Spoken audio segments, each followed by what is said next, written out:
আসসালামু আলাইকুম। আশা করি সকলেই ভালো আছেন। কুমিল্লা বেবজা বিমানবন্দর এলাকায় নতুন একটি নিয়োগ বিজ্ঞপ্তি প্রকাশিত হয়েছে। তো আজকে আমরা এই বিজ্ঞপ্তিটি সম্পর্কে বিস্তারিত আলোচনা করব এবং আবেদন পদ্ধতি দেখে নেওয়ার চেষ্টা করব। Comilla EPZ medical centre trustee board, Comilla রপ্তানি প্রক্রিয়াকরণ এলাকা বেবজা, পুরাতন বিমানবন্দর এলাকা কুমিল্লা। নিয়োগ বিজ্ঞপ্তি স্মারক নম্বর 143, তারিখ 12 জুন 2024 খ্রিস্টাব্দ। কুমিল্লা ইপিজেড মেডিকেল সেন্টারে নিম্নোক্ত পদে লোকবল নিয়োগের জন্য বাংলাদেশের প্রকৃত নাগরিকদের নিকট হতে দরখাস্তের আহ্বান করা যাচ্ছে। 1 নম্বর পদটি হলো চিকিৎসা কর্মকর্তা চুক্তিভিত্তিক। এখানে মাসিক বেতন দেওয়া হবে সর্বসাকুল্যে 34,500 টাকা। পদসংখ্যা একটি। বয়স সর্বোচ্চ 32 বছর।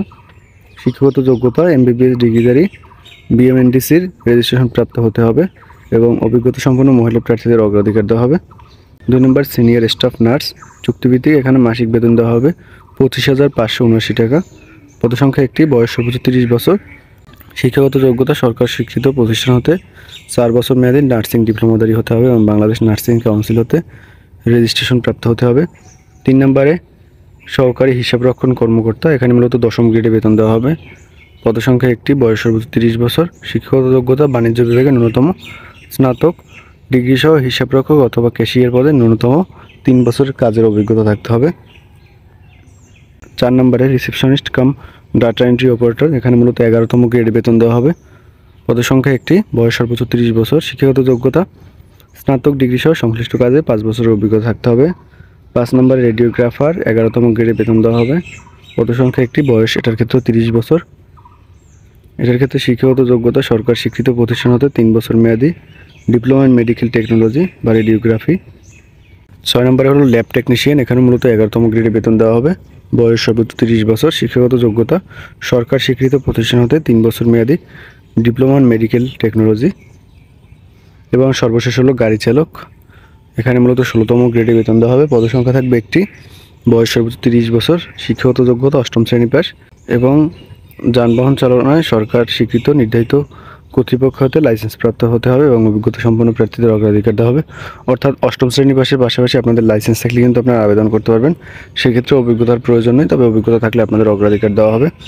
এরপর একটু আবেদনের নিয়মটা দেখে নিব। নির্ধারিত চাকরির আবেদন ফর্মে দরখাস্ত আগামী 20 জুলাই 2024 তারিখের মধ্যে সদস্য সচিব Comilla EPZ medical centre trustee board Comilla EPZ Comilla বরাবর অফিস চলাকালীন সময়ের মধ্যে পৌঁছতে হবে। অত্র অফিসে সরাসরি কোনো দরখাস্ত গ্রহণযোগ্য হবে না। উল্লিখিত তারিখের পরে প্রাপ্ত কোনো আবেদন কিন্তু গ্রহণযোগ্য হবে না। এবং আবেদনের নমুনা ফর্মটি বেবজায়ের অফিসিয়াল ওয়েবসাইট থেকে আপনারা ডাউনলোড করতে পারবেন। অফিসিয়াল ওয়েবসাইটের লিঙ্কটি হলো www.bebza.gov.bd। এখানে প্রবেশ করে আপনারা আবেদন ফর্মটা ডাউনলোড করে নিতে পারবেন এবং আবেদন ফর্ম পূরণ করে 20 জুলাই 2024 তারিখের মধ্যে তারা যে ঠিকানার কথা বলছে সেই ঠিকানায় পৌঁছতে হবে। এবং এখানে কিন্তু আপনারা সরাসরি আবেদনপত্র জমা দিতে পারবেন না, পোস্ট অফিস অথবা কুরিয়ার সার্ভিস, এই দুইটা মাধ্যমে যে কোনো একটা মাধ্যমে আপনারা আবেদনপত্র জমা দিতে পারবেন। এবং অসম্পূর্ণ ত্রুটিপূর্ণ আবেদন কিন্তু বাতিল বলে গণ্য হবে।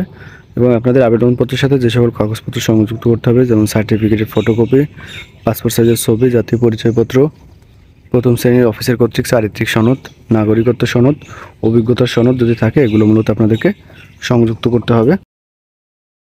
এবং আপনাদের কিন্তু পরীক্ষার ফি জমা দিতে হবে। অর্থাৎ 1 নং পদের জন্য 500 টাকা, 2 এবং 3 নং পদের জন্য 300 টাকা, 4, 5 এবং 6 নং পদের জন্য 250 টাকা এবং 7 নং পদের জন্য 200 টাকা। এটা মূলত আপনাদের পে অর্ডার করতে হবে এবং পে অর্ডারের শিরোনাম লিখতে হবে কুমিল্লা ইপিজেড এমসিটিভি। এটা লিখে মূলত আপনাদেরকে পে অর্ডার করতে হবে। এবং এটা কিন্তু আপনারা যে কোনো ব্যাংক থেকে করতে পারবেন, অর্থাৎ তফসিলভুক্ত যে কোনো ব্যাংক থেকে আপনারা পে অর্ডার করতে পারবেন। তো আশা করি আপনারা বুঝতে পারছেন। আবেদন সংক্রান্ত বা অন্য যে কোনো প্রকার প্রশ্ন থাকলে কমেন্টের মাধ্যমে জানাতে পারেন। আমি চেষ্টা করব বিস্তারিত ধারণা দেওয়ার। ধন্যবাদ সকলকে।